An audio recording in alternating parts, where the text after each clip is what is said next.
It was late summer of 2018 when I started my first job as a security guard at a small independent movie theater in a mid-sized town. I was 19, out of high school, trying to figure out what to do with my life. The job seemed easy enough. Just patrol the building at night after closing, make sure no one was trespassing, and report anything unusual to the manager. The pay was minimal, but I liked the quiet hours and the isolation.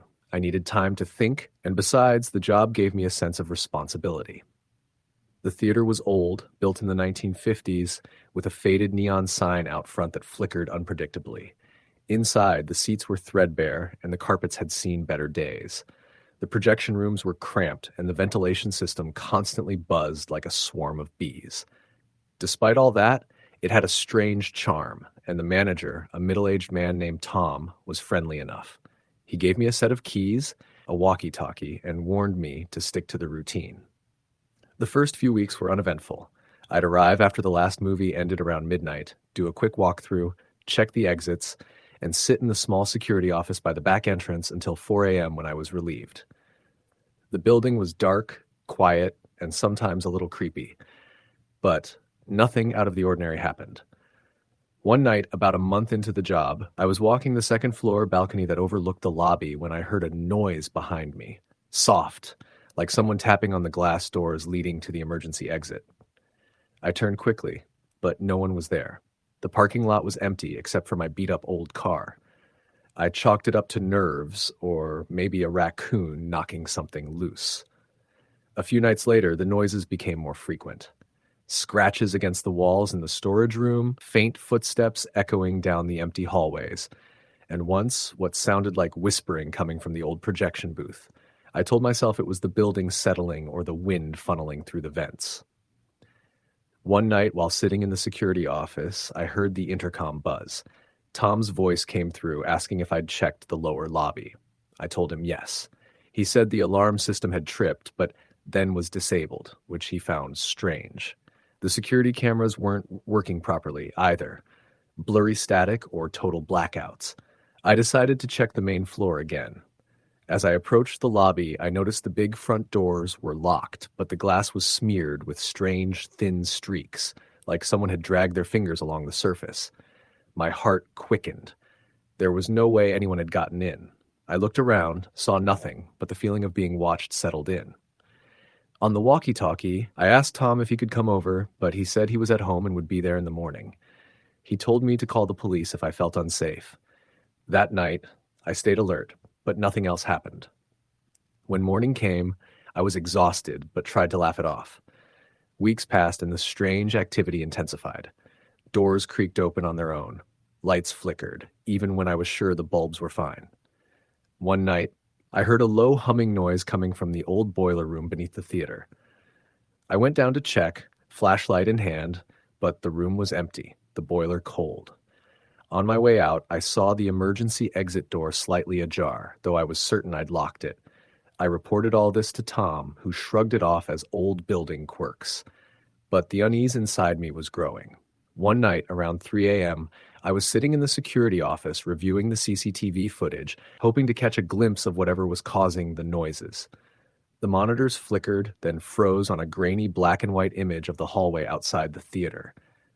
Suddenly, a figure appeared, a tall, shadowy man, standing completely still near the concession stand. The image was fuzzy, but I could make out his head tilting slowly from side to side, like he was studying the camera. Then he vanished.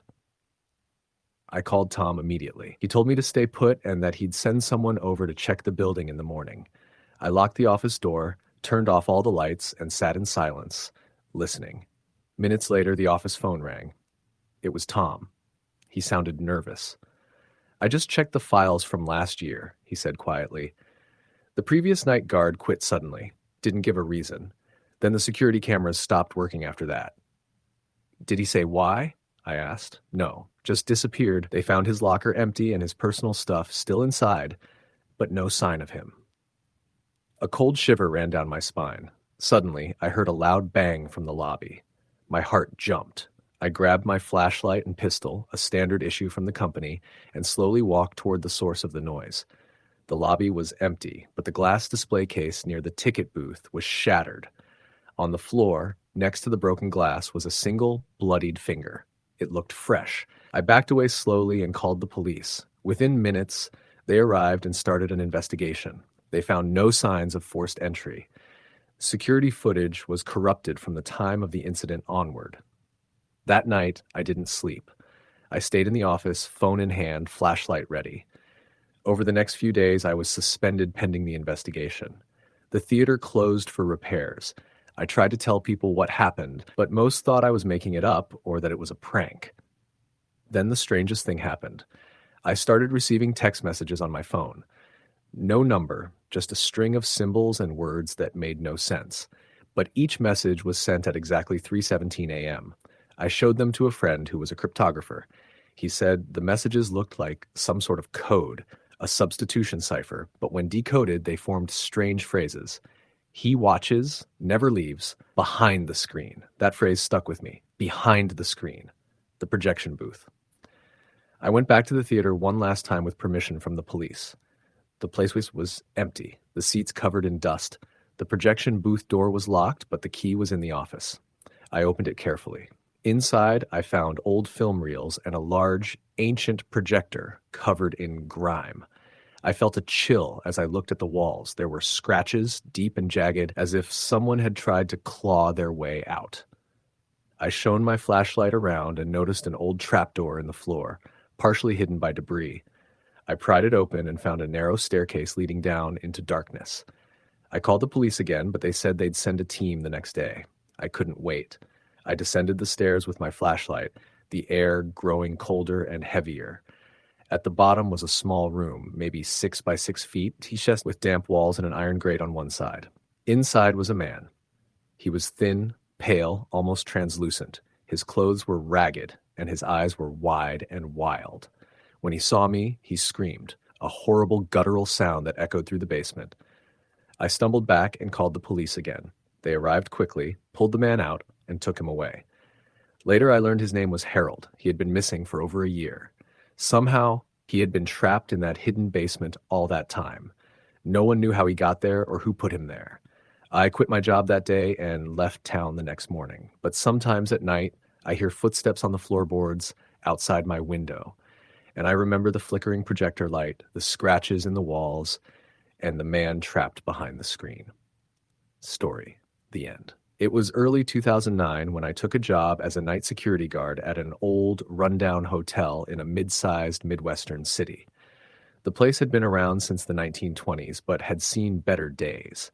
It was one of those historic buildings that had been mostly abandoned for years, except for a few long-term residents who refused to leave.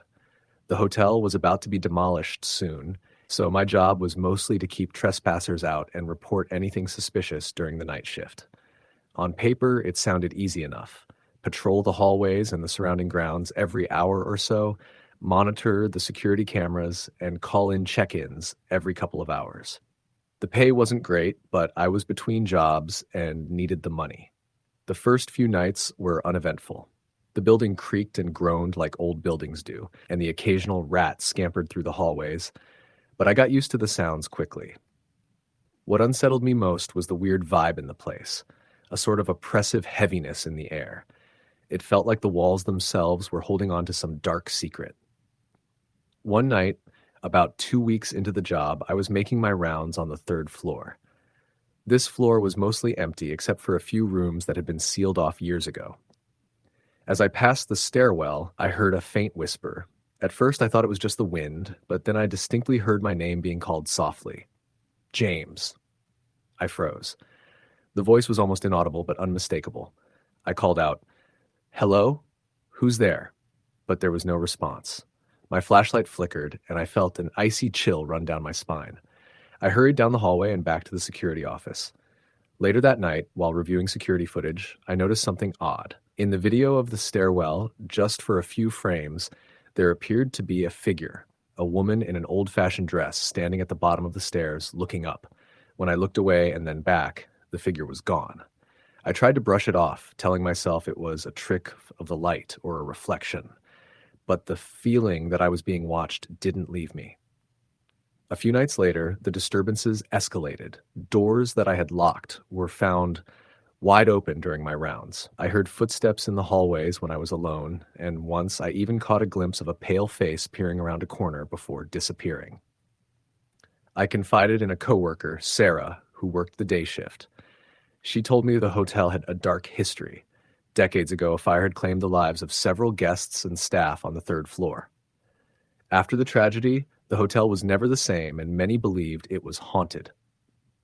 I wasn't sure what to believe, but my experiences felt too real to ignore. One night, while on patrol near the old fire escape, I heard frantic knocking coming from one of the sealed rooms. The knocking was rhythmic, urgent. I tried the door. It was locked tight, but I could hear scratching and muffled cries from inside. I called the manager, but he insisted the room was empty and hadn't been used in years. Determined to investigate, I managed to find a key to the sealed rooms.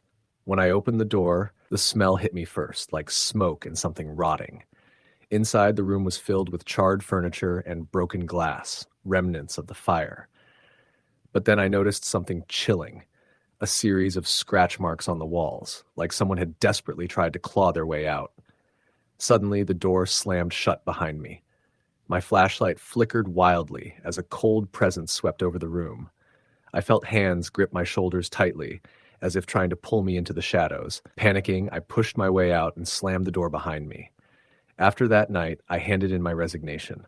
The experience haunted me for months. Sometimes, when alone in my apartment, I would hear faint knocking or whispering. I never returned to that hotel, and to this day, I avoid old buildings and anything resembling that place. Years later, I learned that the hotel was finally demolished. But locals say that on quiet nights, you can still hear the feints of knocking and cries coming from the ruins. Story the end. The thing about living in a small town is that everyone's history feels intertwined. Secrets aren't buried, they just lie beneath the surface, quietly waiting for someone to stir them up again. My story isn't something I tell lightly. It's something that's haunted me for decades, something I only learned fully because of a chance encounter, and it's real. I grew up in a town called Millfield, nestled in a valley surrounded by dense woods and winding country roads. Millfield had a population barely over 2,000, and by all appearances, it was peaceful and safe. But there was a place no one talked about much, the old Franklin farm, just a mile outside town, sitting abandoned for as long as anyone could remember.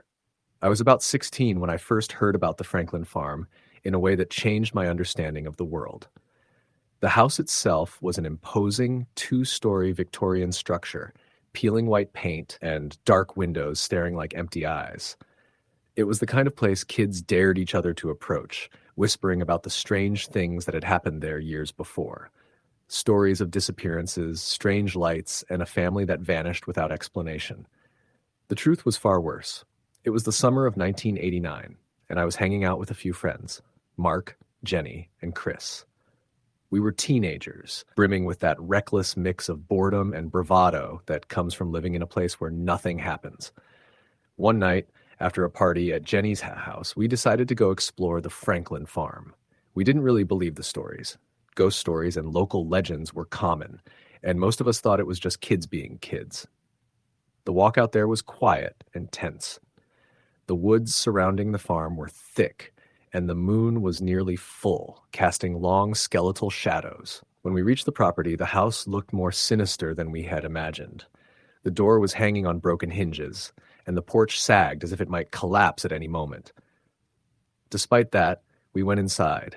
The air was thick with dust and the faint smell of rot. The floorboards creaked beneath our feet. We explored room by room. In the dining room, the table was still set with cracked plates and tarnished silverware. A faded family portrait hung crooked on the wall. A man, a woman, and two children, all staring at us with empty eyes. Then we heard the noises. At first, we thought it was just the wind, or maybe the house settling. But it quickly became clear there was something else. Soft footsteps upstairs, whispers that didn't belong to any of us, and the occasional distant thud, like something heavy being dropped. We wanted to leave, but Jenny was curious, and she insisted on checking the basement. The basement door was locked, but a broken window nearby gave us access. Climbing down the rickety stairs was like stepping into a tomb. The air was damp and stale, thick with mildew. It was colder down there, and the walls were lined with old rusted tools and broken furniture. Then we saw it. Written on the wall in what looked like dried blood was a message. They're still here. We froze. Then Mark pointed to the far corner. Something was moving, a dark shape barely visible in the shadows. It shifted, almost like it was watching us. Panic set in. We scrambled back up the stairs and burst out of the house into the night air, hearts pounding. Over the next weeks, strange things started happening in town. Pets disappeared. People reported hearing strange noises near the Franklin farm. One of the older residents claimed to have seen figures lurking in the woods. Then a month later, Jenny vanished. She was last seen walking home from a late shift at the diner. Her friends and family searched frantically, but no trace was found. The police eventually closed the case, ruling it a runaway, but none of us believed it. The disappearance fit the pattern that had plagued Millfield for decades. Years later, after I'd left town and started my own life, I returned to find out the truth. The Franklin family hadn't just vanished, they had been victims of something far darker. Records uncovered a chilling story. The family patriarch, Harold Franklin, had become obsessed with the occult, performing rituals in the basement that locals whispered about but never confirmed. Neighbors had heard screams late at night, and the family's disappearance coincided with a series of unexplained deaths and disappearances in the area. It's said that the house became a prison, trapping the family and others in a cycle of terror that still lingers. I never went back to the Franklin farm, but sometimes, late at night, I swear I hear whispering on the wind, see flickers of light through the trees where the house stands. I think about Jenny, about the others lost to that place, and I wonder if the darkness that took them is still waiting for the next curious soul to wander in. Some secrets are buried for a reason, but in a town like Millfield, the past never stays silent. Story, the end. The first time I noticed something was wrong, it was a quiet afternoon in late October. I had just moved into the small rental house in the suburbs after accepting a job offer in a new city. The place was modest. 2 bedrooms, a narrow backyard fenced in by old wooden panels, and a basement that smelled like damp concrete and old paint. The landlord had been eager to rent it out, mentioning how the previous tenant left suddenly, but she didn't want to go into details. I was tired from the move and figured the basement wouldn't bother me. I unpacked the boxes, made the place feel like home, and went to sleep early that night. It was around 2 a.m. when I first heard the footsteps, not upstairs where I was sleeping, but down below in the basement. They were slow and deliberate, like someone pacing. At first, I thought it was the house settling. Old houses do that. But the steps were too distinct, too heavy. I lay frozen, listening. The footsteps stopped suddenly, and after a moment, I heard a soft scraping noise, like nails dragging along concrete. Then silence. The next morning, I went down to check. The basement was empty. Nothing had been moved or disturbed. I shrugged it off as my imagination. Over the next few days, the noises grew worse. At times, it sounded like whispering coming through the vents, words I couldn't quite make out. Other times, I'd hear banging, loud enough to make me jump. One evening, the lights flickered and went out while I was in the kitchen. I went to the fuse box, but all the switches were on. Then I started noticing things missing. Small objects I was sure I'd put on the counter, like my keys or my phone charger, or they would be in different places entirely. I kept telling myself I was forgetful or distracted from the stress of moving. One night, I woke to a cold draft. The basement door was open. I always kept it locked. The lock was old and rusty, but I was careful. I closed and locked it again, but the next morning, it was open once more. I began to feel watched. My phone would ring late at night, but when I answered, there was only static. Sometimes I'd hear breathing on the line. I called the landlord, but he dismissed it, telling me I was imagining things or that the phone line was faulty. The worst night was 2 weeks after I moved in. I was asleep when I heard whispering. Louder this time. I looked at the clock, 3:17 a.m. I grabbed my phone and turned on the flashlight. The whispers turned to low chanting, unintelligible but rhythmic. I forced myself out of bed and went to the basement door. The chanting grew louder. When I reached for the knob, the door slammed open violently on its own.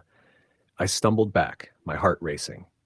In the dim light of the basement, I saw a figure, tall, thin, shadowed.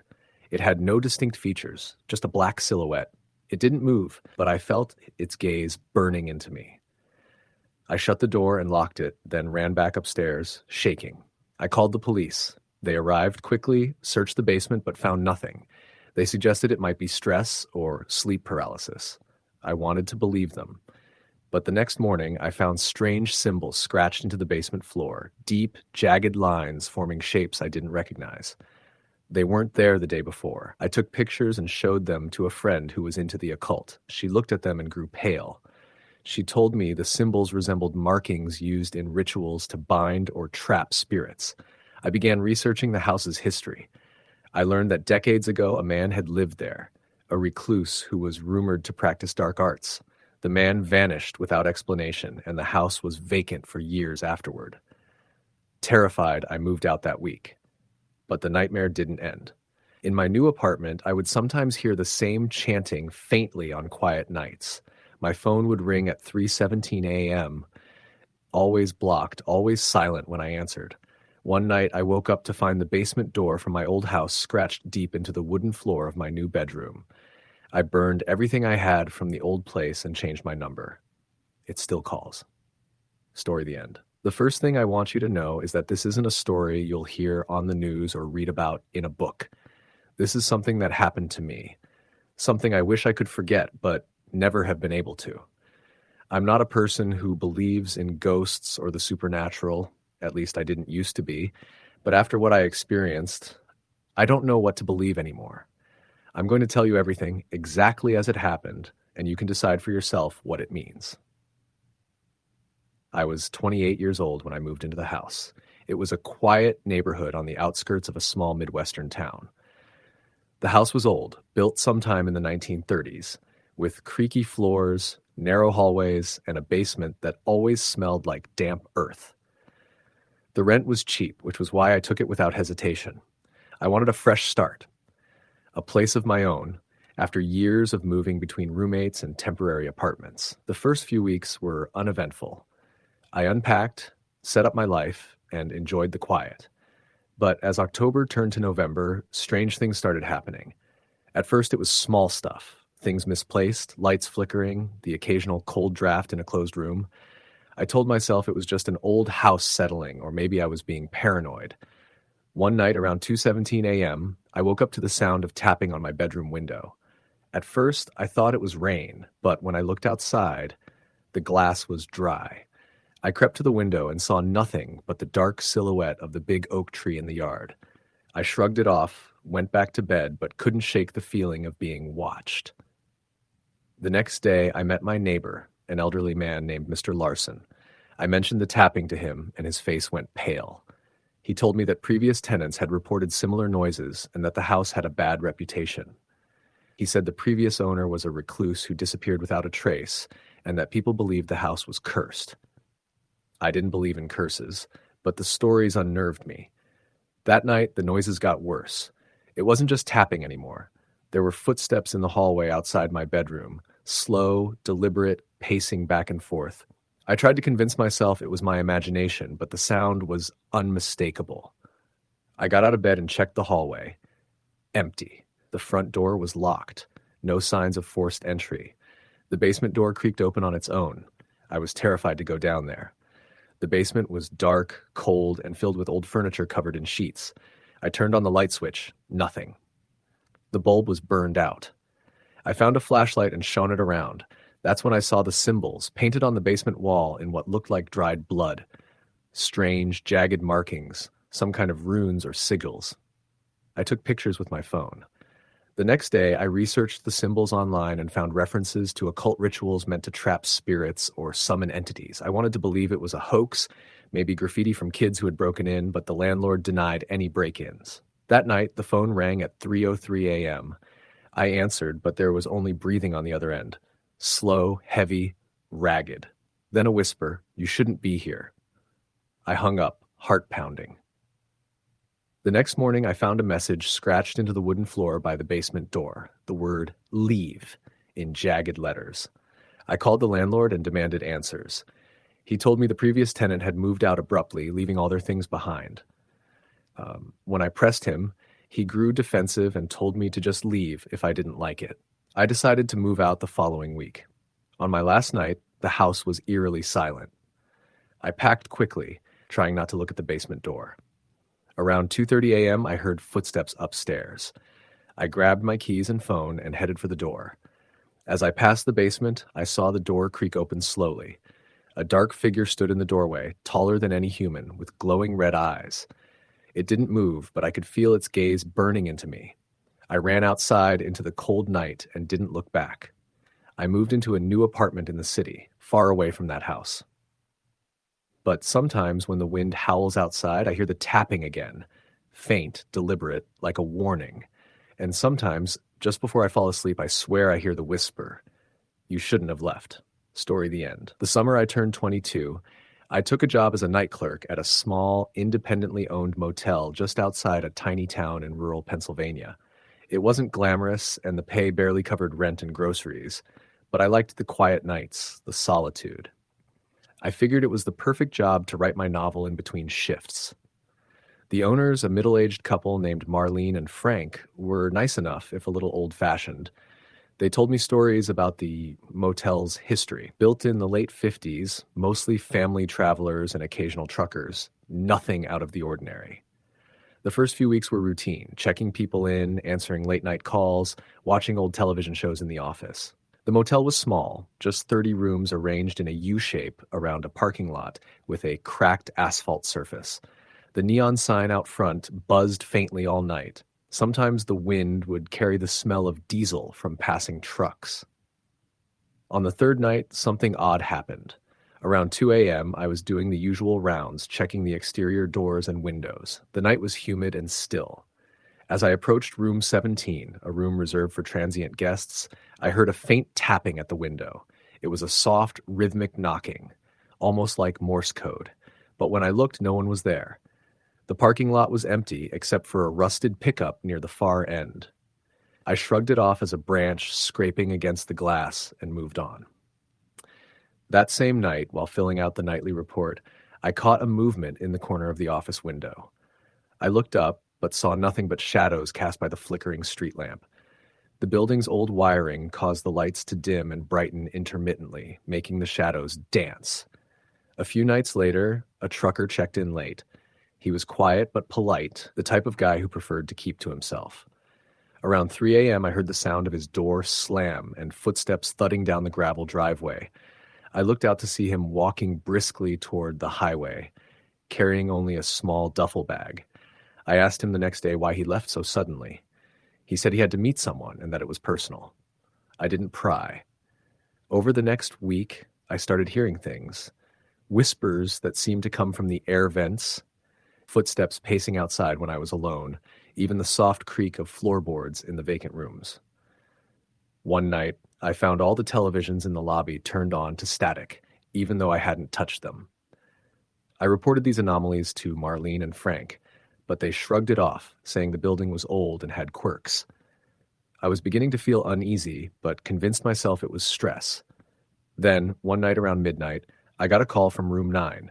The guest was an elderly woman who sounded distressed. She said there was someone knocking on her door, but when she looked, no one was there. I grabbed the master key and went to check. The hallway was dark and silent. The door to room 9 was locked from the inside. No footprints in the hallway carpet. I knocked and called out, but no answer. I pressed my ear to the door and heard faint breathing, shallow and irregular. My skin prickled. I called for backup, but no one was available. I radioed Marlene, who said to call the police if I thought something was wrong. Minutes later, I heard a loud bang from the room. The door shook violently. I stepped back, fear clawing at me. Then silence. When the police arrived, they broke down the door. The room was empty, except for the woman's belongings scattered on the bed and a broken lamp on the floor. The window was open, letting in a cold breeze. The woman was never found. Police questioned the neighbors, but got no answers. It was as if she vanished into thin air. After that, I started researching the motel's history and found something unsettling. Years ago, a woman named Edith had stayed there. She was a widow who came to escape an abusive relationship. She disappeared without a trace one night. Some locals whispered that the motel was cursed, haunted by restless spirits. The next few weeks were the worst. Objects moved on their own, the lights flickered incessantly. The tapping at windows turned into pounding. One night, I found deep scratches on the walls of the office, as if someone or something had clawed desperately to get inside. I decided to install a hidden camera in the office. At night, it recorded everything. A week later, I reviewed the footage. At exactly 2:17 a.m., the camera captured a shadowy figure standing behind me. It was tall, gaunt, with hollow eyes that seemed to pierce the darkness. The figure reached out a pale hand, then vanished. The temperature in the room dropped sharply. I called Marlene and told her what I saw. She sighed deeply and said, "You need to leave before it gets worse." But I didn't listen. I was stubborn, convinced I could handle it. One night, the power went out. The entire motel was plunged into darkness. I grabbed a flashlight and walked the halls, my heart pounding. As I passed room 14, I heard a soft humming. I peeked inside. The room was empty except for a rocking chair moving back and forth on its own. I shone the light around and saw something written on the mirror in red. "Help me." I stumbled back, knocking over a suitcase. Suddenly, the door slammed shut behind me. The room grew cold, and the humming turned into a chorus of voices whispering my name. I tried the door, locked. Panicking, I banged on it, screaming for help. After what felt like hours, the door creaked open. I ran to the office, trembling. The next morning, I told Frank I was quitting. He didn't argue. As I packed my things, I found an old tattered diary under the front desk. It belonged to Edith. The last entry was chilling. "They watch from the shadows. They take you when the night is darkest. Pray you don't become one of them." I left the motel that day and never looked back. Months later, I heard the motel had burned down under mysterious circumstances. No cause was found. Some say it was arson. Others believe the spirits finally got their revenge. I still wake up sometimes, hearing the tapping, the whispers, the pounding on the window. I see shadowy figures in the corners of my vision. I wonder if I really escaped, or if they're still with me. Story the end. The house on Willow Street wasn't old by any historic standards, built sometime in the late 1950s, but it carried an unsettling weight that wasn't apparent to most people. My family moved into that house in the summer of 1995, when I was 12 years old. My parents wanted a fresh start after a messy divorce, and my mom thought that small, quiet neighborhood in the outskirts of Dayton, Ohio, was the perfect place to rebuild our lives. For the first few weeks, the house felt like any typical suburban home. Creaky floors, the faint smell of old wood and paint, a backyard with a big oak tree, and neighbors who waved politely. But almost immediately I noticed odd things, strange sounds, cold spots in certain rooms, and most disturbingly, a feeling that I was never truly alone. It started with noises at night. I'd be lying in bed, the clock ticking steadily, when I'd hear footsteps. Light, deliberate, pacing outside my door. Sometimes it was a slow drag, like someone was shuffling their feet, and sometimes quick and sharp. At first, I thought it was my mom, but when I'd call out, no one answered. One night, I even opened my door to find the hallway empty and silent. But when I turned back to my room, the door slammed shut by itself with a loud bang that echoed through the house. I was so frightened I stayed awake the rest of the night, clutching my blanket. As the weeks passed, the incidents escalated. Doors would creak open by themselves, lights flickered without cause, and the air in some rooms would turn icy cold despite the summer heat. My mom dismissed it as the house settling or old wiring, but even she looked uneasy. The basement was the worst. The stairs led down to a small, unfinished space filled with dusty boxes and forgotten junk. One evening, I heard faint whispers coming from down there, a low, unintelligible murmur that felt like it was speaking directly to me. I tried to ignore it, but curiosity got the better of me. I took a flashlight and descended the stairs, every step creaking under my weight. The whispers stopped the moment I turned on the light. I scanned the walls, the piles of boxes, the old furniture, but found nothing. Just as I was about to turn back, I noticed a small door in the corner of the basement wall, one I hadn't seen before. It was barely big enough to crawl through, covered in cobwebs and dust. My heart hammered as I knelt down and pushed it open. Behind the door was a narrow crawl space, and inside, carved into the wooden beams, were strange symbols, circles intertwined with lines and jagged shapes. I had no idea what they meant, but something about them made my skin crawl. I slammed the door shut and ran upstairs, locking the basement door behind me. That night, the knocking started. At first, it was light, a few gentle taps against the basement door. But night after night, the knocking grew louder and more insistent. Sometimes it would be a rapid pounding, like someone was trying desperately to get out. Other times, slow and rhythmic, almost like a message. My mom finally agreed to call a local handyman to check the basement door and locks, but he found nothing unusual, no signs of forced entry, no evidence anyone was inside. One afternoon, my mom came home early from work, looking pale and shaken.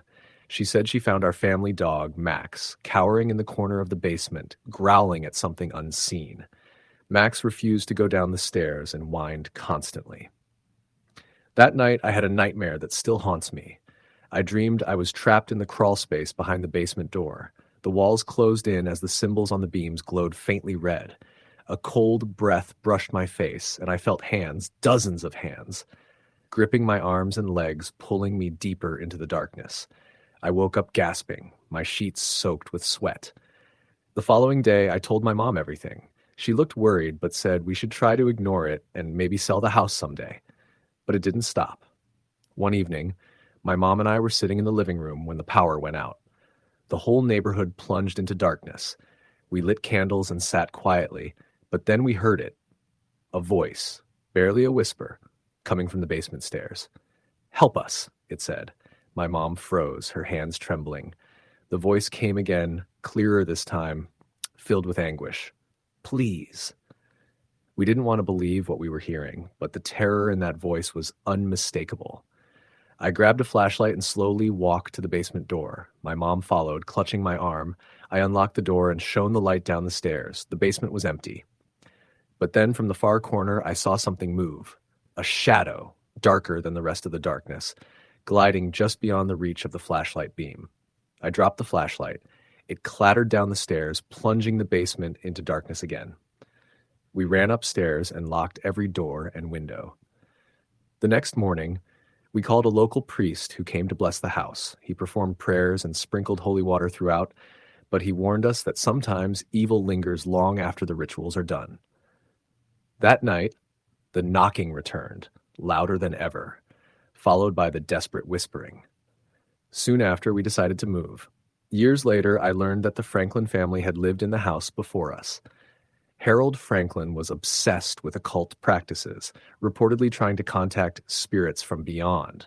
Neighbors said they heard screams and saw strange lights flickering through the windows late at night. The family disappeared under mysterious circumstances in the early 1970s. The house sat empty for decades before we moved in.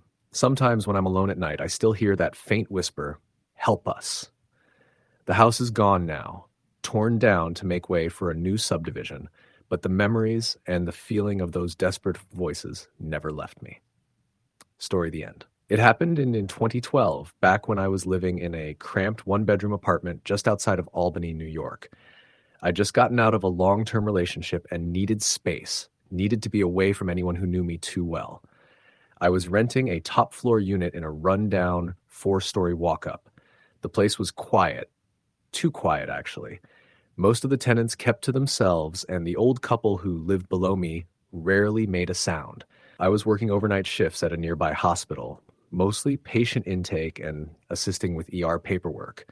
The hours were hell, but the money was decent, and the solitude gave me time to think. Or at least that's what I told myself in the beginning. I didn't realize at first how much the isolation was getting to me. Things started subtly. I'd get home around 6:30 in the morning and sometimes find the door to my apartment unlocked. I assumed at first I was just forgetting to lock it on my way out. Sleep-deprived people do that kind of thing. But then it happened 2 days in a row, and I began to feel uneasy. I changed the locks myself, bought a deadbolt kit from the hardware store, and installed it with shaking hands. The next week, I noticed a glass from my kitchen sink sitting on the living room floor. I never brought glasses into the living room. I was obsessive about that kind of thing, everything in its place. It wasn't broken, just sitting there like someone had put it down mid-drink and forgotten it. I started keeping a knife under my pillow. Still, I tried to rationalize everything. Maybe I was sleepwalking. Maybe the long shifts were getting to me. I didn't feel tired, but they always say you don't feel it until you crash. One night, I came home to find the bathroom light on. I distinctly remembered turning it off before I left for work. The door was open, and there was a weird smell, like damp soil or mildew. I checked every inch of the apartment. No one was there. Nothing was missing, but the smell lingered. I called the landlord the next day and asked if he'd entered my unit. He sounded confused and assured me he hadn't. "I haven't even been on that floor in weeks," he said. That same night, I decided to test something. I left a small piece of scotch tape stretched across the inside of my front door, right where it met the frame. It was just a thin line, barely visible, but enough that it would snap if the door was opened. When I came back the next morning, the tape was gone. Not broken. Gone. Like someone had peeled it off carefully and disposed of it. I didn't go inside. I went to a diner down the street, had a coffee, and called the police. When they arrived, they didn't find anyone inside, and there was no sign of forced entry. The cops suggested I might have been pranked. "Kids, maybe," he said with a shrug. "Or someone with a key? You sure your ex doesn't have one?" I hadn't even thought of that. But no, I was sure. She'd moved out of state, and we hadn't spoken since the breakup. Still, I replaced the locks again, this time with a keypad entry. No physical key. I changed the code every week after that. Then came the night I heard breathing. It was around 3:45 a.m. I was brushing my teeth before bed, and I heard a slow, measured breathing sound coming from the hallway just beyond the bathroom door. At first, I thought it was the pipes. This building was old and groaned at all hours, but the sound was too human. It wasn't rhythmic like machinery. It was uneven, shallow, and wet. I turned off the faucet and stood frozen, toothpaste still in my mouth. The breathing stopped the moment I moved toward the door. When I stepped out, the hallway was dark. I flipped the light on and found nothing, of course. But I didn't sleep that day. I sat on the couch with the kitchen knife in one hand and my phone in the other, watching the door. I kept feeling like someone was watching me. From the corners, from the vents, from behind the walls. That's when I started noticing the notes. The first one was left on my kitchen table. Just a small torn square of paper with the word "hello" written in shaky handwriting. I found it right after waking up. I hadn't seen it when I came home from work, and I definitely hadn't written it. I started searching the apartment again, opening every cupboard, checking every crevice. I even unscrewed the vent covers. I couldn't find any signs of tampering. There was no one living in the attic crawlspace or hiding in the walls. It didn't make sense. Over the next 2 weeks, I found more notes. "I like your smell. You don't lock your windows. I see you when you sleep." Each one was written on a different piece of paper. Some looked like scraps torn from a phone book, others from old receipts. One was written on the back of a faded family photo that wasn't mine. The handwriting varied, but it always looked rushed, uneven, like whoever wrote them had poor motor control or was trembling badly. I stopped going to work. I told my supervisor I had the flu. Then I packed a bag and stayed at a hotel for 3 days, desperate for real sleep and peace of mind. When I came back, the place was cold. The thermostat was turned all the way down to 50. My bed had been stripped, sheets gone, and taped to the wall above my headboard was a final note: "Don't leave again." I nearly vomited. I called the police again. This time, I demanded they sweep the place. They searched the unit, checked the locks, even spoke to the neighbors. Nothing. They suggested I was suffering from stress-related paranoia. I moved out 2 days later. I found a furnished sublet across town and stayed there for 4 months. During that time, I was hypervigilant. I triple-locked the doors, installed motion detectors, kept a camera above the front door. Nothing happened. It was quiet. Eventually, I relaxed. I even started dating again. Life returned to a kind of fragile normalcy. Until one morning, when I returned from a weekend away with my new girlfriend. We stepped into my sublet, arms full of groceries and overnight bags, and I found a note stuck to the inside of the bathroom mirror. "You can't move away from me." She thought it was some sick joke. I tried to believe that too, but deep down I knew it was him, whoever he was, someone who had found me again, or had never lost me in the first place. I stopped sleeping again. started drinking, started slipping at work.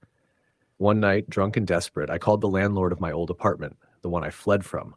Um, I asked him if anyone had moved in after me. He said yes, a guy named William something, but he'd moved out a few weeks later.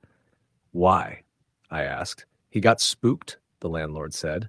Said he kept hearing someone whispering in his ear at night, even said he found shoe prints in the kitchen, muddy ones. I asked if the guy had ever mentioned finding notes.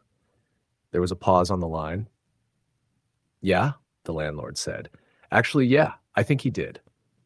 I hung up without saying goodbye. For months after that, I lived with the fear that he would find me again.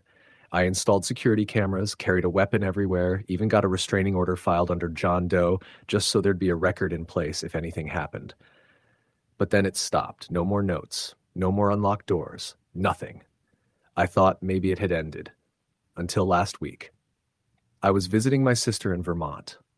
She just had a baby and wanted me to come meet my new niece. I stayed in their guest room, got along great with her husband, even slept a little better than usual. Then one morning, I was making coffee when I heard my niece crying on the baby monitor. My sister had stepped out to run errands and her husband was mowing the lawn. I went upstairs, into the nursery.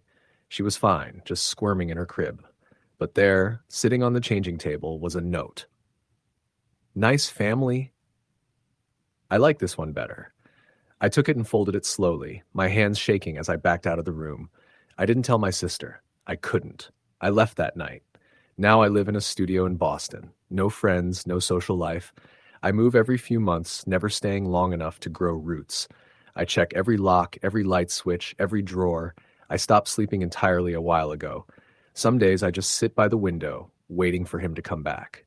And I know he will. Because a week ago, I found a package outside my door, no return address, no stamps, just a small cardboard box sealed with clear tape. Inside were all the notes, every single one I'd ever found, and a new one on top. Don't ever try to hide from me again. Story the end. The incident happened in late November of 2018 in a suburb outside of Tacoma, Washington. I was 29 at the time, recently divorced, and trying to get back on my feet. I'd moved into a small duplex on the edge of a residential neighborhood with a forested park just behind it. I was working as a janitor for a local high school, taking night shifts so I could keep to myself and avoid the awkward, pitying stares from family and friends. The duplex was older, probably built in the late 60s. The floor creaked, the pipes groaned at odd hours, and sometimes I heard scratching in the walls. Rats, I assumed, even though the landlord swore he had pest control come through every few months. But the rent was cheap, and I didn't mind the imperfections. I wasn't expecting perfection anymore. Just quiet. My neighbor on the other side of the duplex was an older woman named Marlene. She lived alone and rarely left her side of the house. We shared a wall, but I hardly ever heard her except for the occasional cough or when her TV volume got too loud. She was polite, soft-spoken, always in a heavy bathrobe and slippers when I saw her outside. We spoke maybe twice a week in passing, just the bare minimum. She'd lived there for nearly 2 decades, she told me once, and seemed content to stay put. I found comfort in her quiet presence. It was grounding. I moved in during the second week of October, and for the first month, everything was uneventful. I'd sleep during the day, wake around 4 p.m., make myself something quick to eat, and head to work by 6. I usually got back around 3:30 a.m.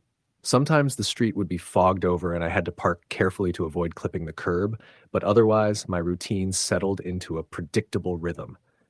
Then, about 5 weeks into living there, something changed. It started with footsteps.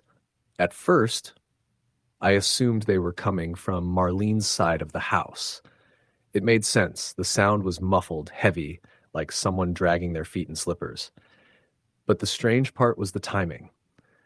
I'd be lying in bed at 11 in the morning, long after I'd gotten home and tried to sleep, and I'd hear them shuffling directly outside my bedroom window. That window faced the backyard, and beyond it was the small wooded park. There shouldn't have been anyone back there. It wasn't just the steps.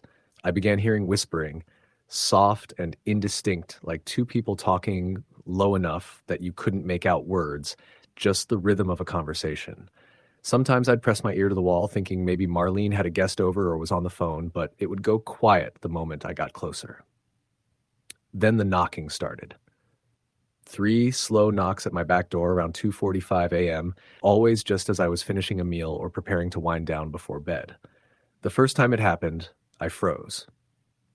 My place didn't have a back porch light, so the sliding glass door leading to the small backyard was pitch black. I turned off the kitchen lights and stood by the door, peering into the void, trying to make out a silhouette. Nothing, just my own reflection. When it happened again the next night, I summoned the nerve to open the curtain a crack. There was no one there. I even stepped outside with a flashlight, sweeping the narrow strip of lawn that led to the tree line at the park's edge. Silence.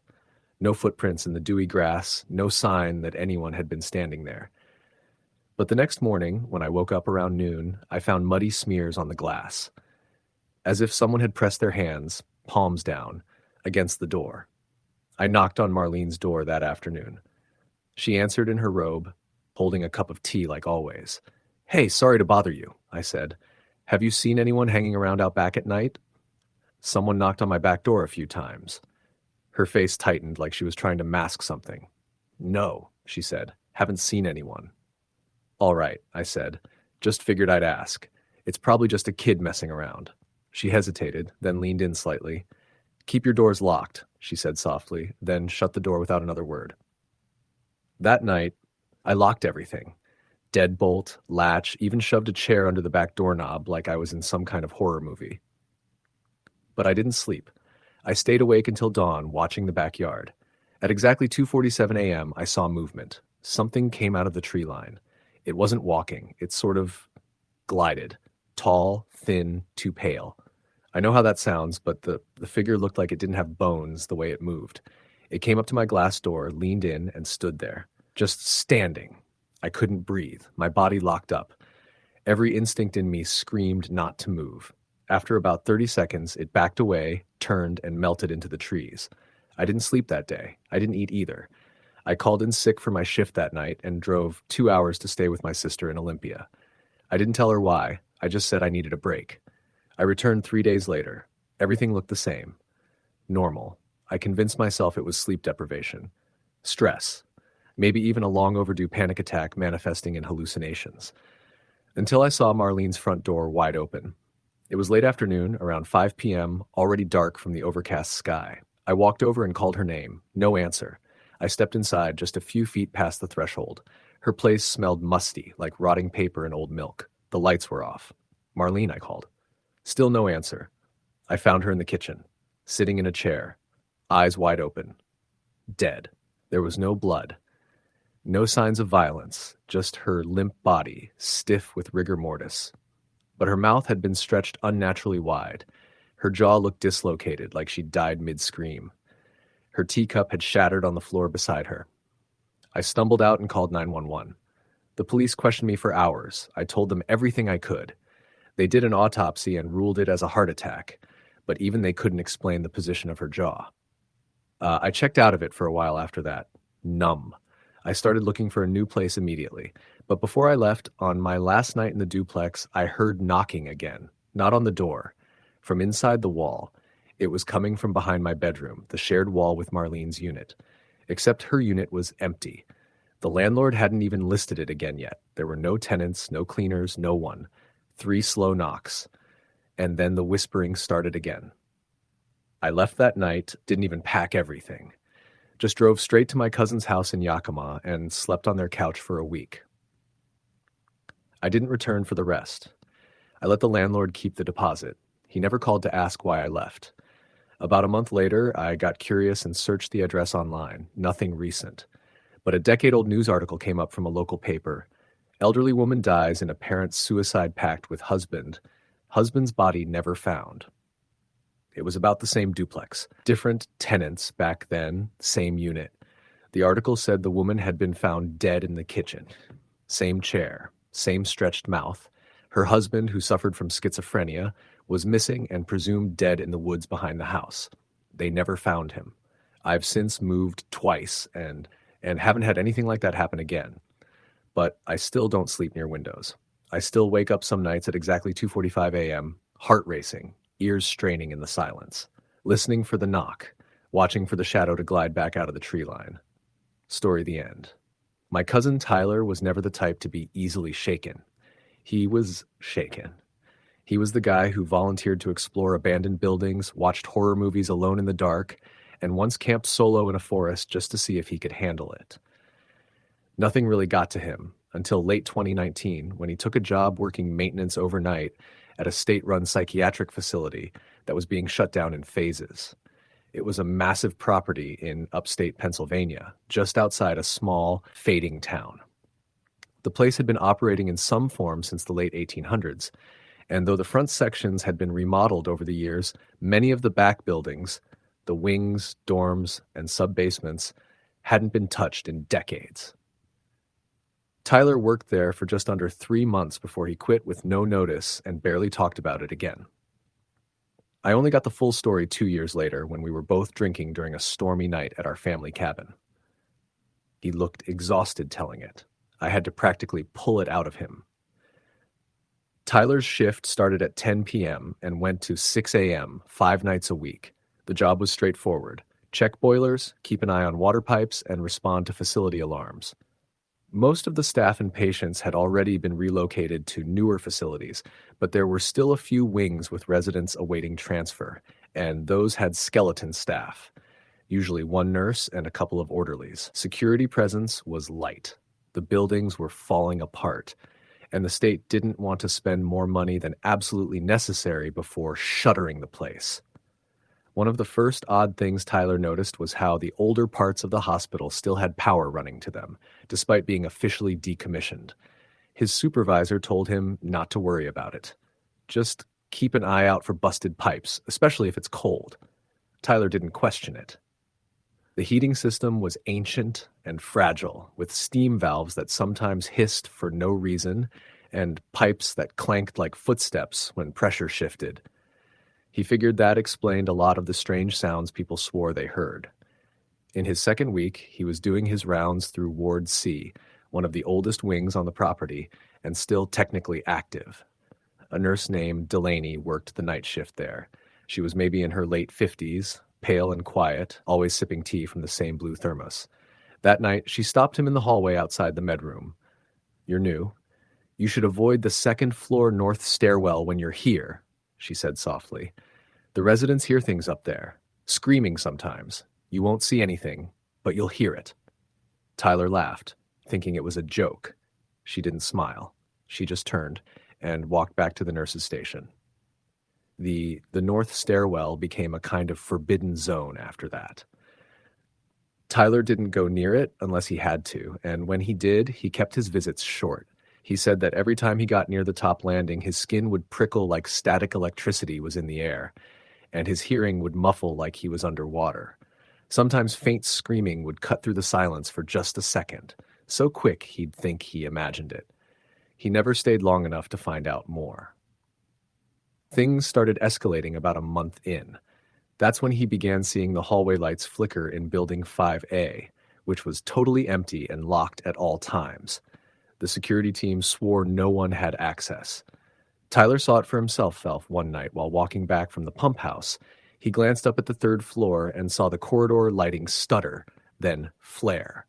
When he went inside with his key, the power was off to that entire wing, breaker panel disabled. He left quickly and didn't go back for a few nights. One night, he was down in the service tunnels doing a boiler check in one of the basement crawl spaces. Those tunnels connected nearly every major building and had weird echoes. Sometimes voices would bounce in weird ways. Tyler said he was tightening a valve when he heard footsteps approaching down the tunnel, steady and unhurried. He assumed it was security doing their rounds and called out. No response. The steps got closer. He turned off his flashlight and crouched in the dark, just listening. He didn't know why, but something in him didn't want to be seen. The footsteps stopped maybe 20 feet away, just beyond the tunnel's next bend. Then he heard breathing, slow, ragged, wet-sounding. Then silence. It stayed like that for nearly a full minute before the breathing faded. He didn't move for a long time. When he finally got out, his heart was hammering. He checked the logbook back at the main office. No one from security had done a tunnel patrol that night. The worst part came in early December. A major cold snap had frozen pipes all over the west side of the complex. Tyler had to inspect the lower dorms, an area sealed off for years. The place hadn't housed patients since the 70s, and most of it was boarded up. But heat still ran under parts of it due to shared infrastructure, and Tyler's supervisor told him to check for water leaks near the old hydrotherapy room. He got the access key from maintenance, popped the rusted padlock, and went in. The place smelled like mold and rotted wood. Plaster peeled from the ceiling in sheets, and water dripped from old light fixtures. The hydrotherapy room was at the end of the hall. He said he had to push the door with his shoulder to get it open. Inside was a rust-stained tub with leather straps still bolted to the sides, the kind used to restrain violent patients. A broken gurney lay collapsed in the corner. As he scanned the area with his flashlight, he thought he saw something move behind the tub. A flicker, like a shadow, had passed. He stepped in, shining his light slowly across the walls. There was a person sitting in the tub. He froze.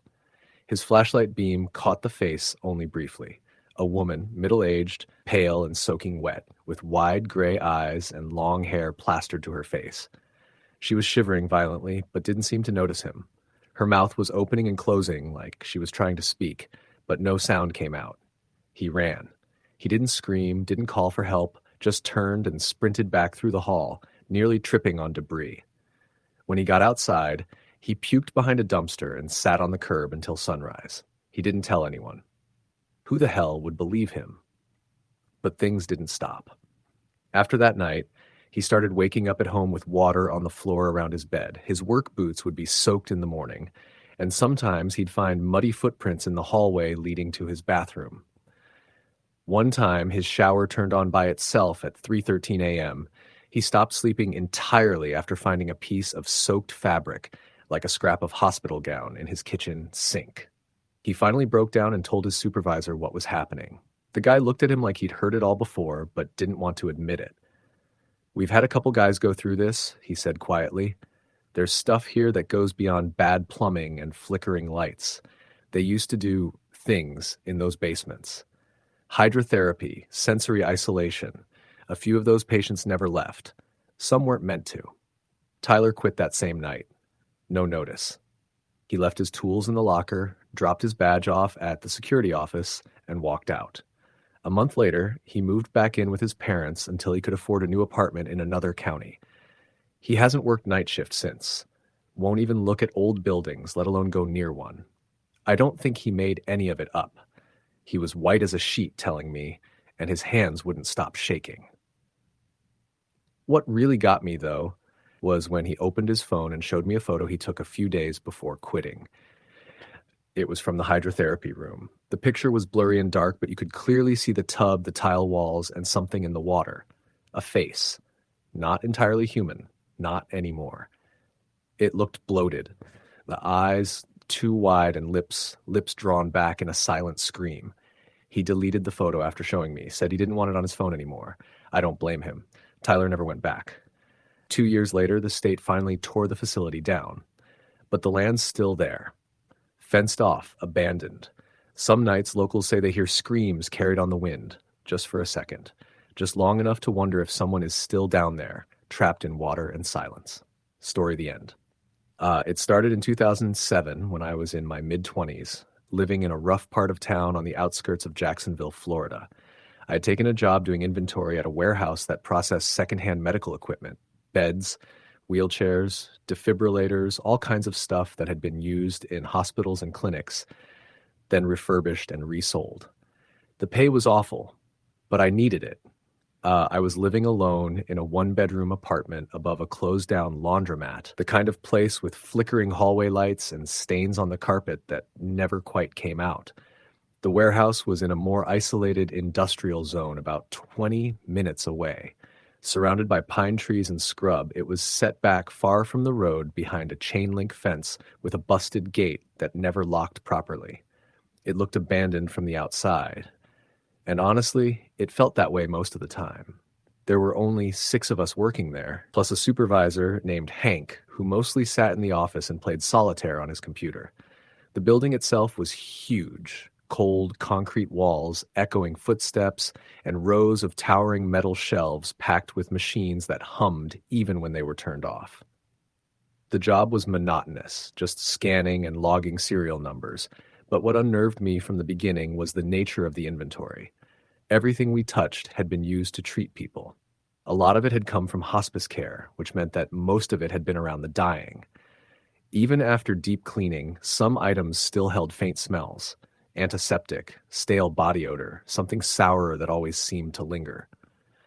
My first week there, I came across a ventilator with dried blood flecked in the tubing. The tag read, decontaminated, but I couldn't stop thinking about the last person who'd used it. That was the first week. By week 3, strange things started happening. It started subtly. I'd hear machines beep for no reason. Not just once or twice, but enough that it became noticeable. I'd double-check and confirm they were unplugged. We used color-coded tags to mark the status of equipment. Red for broken, yellow for pending inspection, green for certified. I'd mark something green and come back the next day to find it changed to red. At first I thought someone was messing with me, but it wasn't just me noticing. One of the forklift guys, James, mentioned seeing shadows move along the back wall when nobody else was around. He laughed when he said it, but it didn't sound like a joke. One day I was scanning a row of EKG machines when the overhead lights flickered. That wasn't unusual. Our wiring was ancient, but the machines all lit up at once. I mean, every single one of them, 6 side by side, beeped and glowed blue like someone had turned them on, even though they weren't connected to anything. I stood there frozen, watching as each screen displayed random heartbeats, some rapid, some irregular, one that was completely flat. Then, one by one, they powered down. I reported it. Hank told me I probably pressed a button by accident, even though they didn't have batteries and I hadn't touched any controls. After that, I started noticing patterns. It was always the equipment that had come from a particular hospital in South Georgia, one that had burned down 3 years before. I know this because I was assigned to organize a bulk shipment from them, and I'd seen the name Wilcox County General. The place had closed after a fire killed several patients in the ICU. Those items seemed wrong. Defibrillators that discharged static when unplugged, wheelchairs that rolled on their own a few inches overnight, eye-full poles that tipped over without anyone nearby. The strangest thing was an adjustable hospital bed. I watched it rise on its own, slowly creaking until it was at full height. Then it slammed down flat with enough force to echo across the warehouse. No one believed me. Hank said I was probably stressed and told me to take a personal day. I didn't. I needed the hours. I tried to shake it off, telling myself it was just a creepy job in a creepy place. But things escalated. About 2 months in, I was pulling a night shift. Our orders had backed up, and Hank offered overtime to work through the night. I stayed alone. James had a newborn, Marcy had school, and the others flat out refused. I didn't think anything of it until around 2:15 a.m., when the silence of the building seemed heavier than usual. It wasn't just quiet. It was oppressive, like something was holding its breath. I walked past the break room and saw the microwave door swinging open and shut. Not slamming, just swaying. I stood still, thinking maybe someone had come in without me noticing, but the room was empty. I went to the security office to check the cameras. We had 6, 2 outside, 4 inside the main warehouse. The screen for camera 3 showed something that made my stomach drop. In the far aisle between shelves of old stretchers, there was a figure standing still. Not walking, not doing anything, just standing, perfectly still, facing away from the camera. I stared for what felt like minutes. No one else was supposed to be in the building. I ran to that aisle with a crowbar in hand, thinking it had to be a break-in. I was yelling, trying to sound tough. "Hey, this is private property." Nothing. I turned the corner where the figure had been. Nothing. The aisle was empty. I checked the entire floor, row by row, and found no one. When I returned to the office, the screen for camera 3 was black. The feed never came back on. I quit that night. But that wasn't the end of it. 2 days later, Hank called to ask if I wanted to pick up one final check in person or have it mailed. I told him to mail it and asked him point blank if he'd ever seen anything weird in that warehouse. His voice went quiet for a moment. Then he said, "Don't worry about it, man. Some places just hold on to things." That phrase stuck with me. hold on to things. A week after I left, I got a call from Marcy. She was crying, frantic. She said James was dead. He'd gone in on a weekend to do some cleanup work and never clocked out. They found him in the far aisle, camera three's aisle. His body was twisted unnaturally, like his spine had folded the wrong way. The coroner said he died of blunt force trauma and internal bleeding, consistent with a fall, but the shelving units were undisturbed, nothing toppled, and there was no blood trail. Just James lying face down, arms splayed wide, with a terrified expression frozen on his face. Marcy said she saw something before she quit. She'd gone to the ladies' room near the back wall and heard crying, deep, heavy sobbing. She thought someone had gotten locked in, so she checked the stalls. Empty. The sobbing didn't stop. It got louder, closer, until she heard it right behind her. She ran. When she looked back, she swore she saw a woman in a hospital gown crawling on all fours across the tiles. The warehouse shut down within a month after James's death. Hank disappeared. No one could reach him. The building went up for sale, but I heard from a friend in city planning that every potential buyer pulled out after visiting. One guy had a seizure during the walkthrough. Another refused to talk about what he'd seen and left town altogether. Years passed. I tried to forget about it, but the nightmares never stopped. The worst one came a year ago. I was dreaming of that warehouse again, cold, silent. I was walking down the aisles, scanning tags like I used to. Then I heard a voice behind me whisper, "You shouldn't have left." I turned and saw a man I didn't recognize, except his face was mangled as if someone had smashed it in with something heavy. He lifted a defibrillator from a cart, held it like a weapon, and ran at me. I woke up screaming. That morning, I got an envelope in the mail, no return address. Inside was a photo. It was a snapshot of the warehouse's security monitors. All 6 feeds were visible. 5 showed normal scenes, outside fences, empty halls. The 6th, camera 3, showed me, standing in the aisle, back turned, just like the figure I saw that night. I never went back to Jacksonville after that. I moved north, changed jobs, left everything behind, but every now and then I get mail from addresses that don't exist, envelopes with blank paper inside. Sometimes I hear crying outside my apartment at night, even when I'm on the 12th floor. I don't know what that place was. I don't know what still lives in it, but I know it remembers me. Story the end.